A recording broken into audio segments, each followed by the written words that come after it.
Microsoft reports tonight. So it was 90 days ago that you said, that they said it's going to be all right. And you were like, I'll take the other side of that. And they're reporting tonight. I would say there's probably a bit of a letdown on some level coming tonight, some truth card, some river card. And the truth is that if we don't get one tonight, it just makes it a better short. Think about what you just said.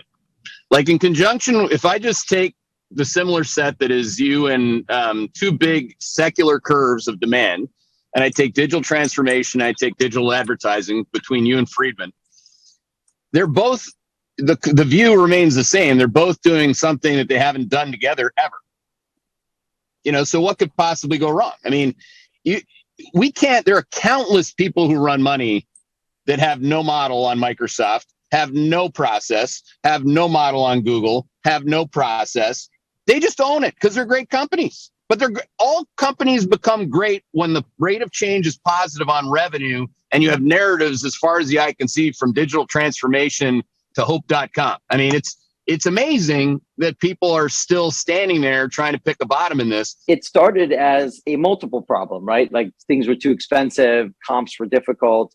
And then it became a fundamental problem later on, where there's order pushouts and order cancellation. There's some kind of thing that's still, even for Zoom, which is farther ahead than anyone in terms of working through this, you still have to imagine several quarters forward and say, well, when this side of the business stops falling and that side of the business is a little bit bigger, you see where I'm going? And maybe by then they'll have stopped hiring, so we can get an incremental free cash flow quarter that goes up. Okay, if all those things show up when they report the July quarter, the July quarter ends in 5 days, and they'll report it at probably August 31st or September, whatever that week.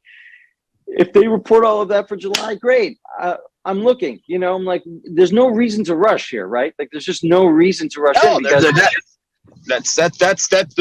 the reason is the years 2000 to 2004 or whenever we came out of it. It takes a long time. That's why, it's a FIFO, first in, first out. Zoom is a very good example, Ami, because what happened? The signal went bullish when everything got squeezed. The market, quote unquote, had its stinky finger moment, bottoms, according to all the permabulls who missed the whole down move. And part of that, like the signal picks up on capitulation of shorts.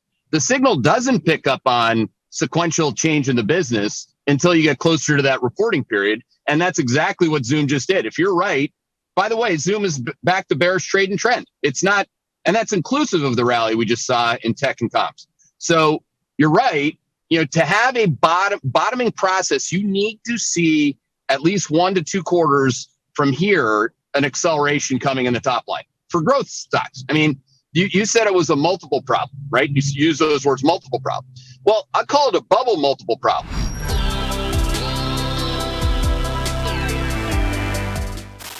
Hey there, Hedgeye Nation, or if you're not part of Hedgeye Nation, thanks for watching Hedgeye on YouTube. If you haven't already, make sure to click on the button below there. Subscribe to our YouTube page. You can also follow the link in the description to our website to get even more great investing content.